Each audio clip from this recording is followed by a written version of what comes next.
শোন, তুই যখন হাসিস তখন কেউ একজন চুপচাপ চোখের জল লুকিয়ে রাখে। জানিস সে কে?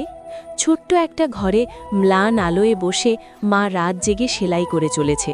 চোখে ঘুম নেই, হাতে কাজ থামছে না, কারণ একটাই, তার ছেলের ভবিষ্যৎ। আর সেই ছেলে সারা দিন মোবাইল, বন্ধু, আড্ডা, মায়ের কষ্টটা দেখার সময়ই নেই। একদিন রাতে হঠাৎ জল খেতে উঠে সে দেখে মা এক কোণে বসে নিঃশব্দে কাঁদছে, হাতে পুরনো শাড়ি আর মুখে শুধু একটা কথা, আমার ছেলেটা যেন ভালো থাকে।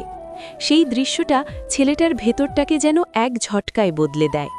পরের দিন থেকে সে আর আগের মতো নেই। ভোরে ওঠা, কঠোর পরিশ্রম, নিজের স্বপ্নের পেছনে ছোটা, ধীরে ধীরে সময় বদলায়। কয়েক বছর পর সেই ছেলেই একদিন সফল হয়ে মায়ের হাতে নতুন শাড়ি তুলে দেয়। আর এবার মায়ের চোখে জল আসে, কিন্তু সেটা কষ্টের নয়, অগাধ গর্বের।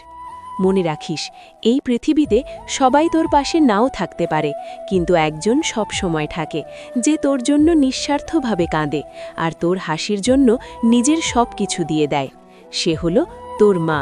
তাই দেরি হওয়ার আগে নিজেকে বদলে ফেল।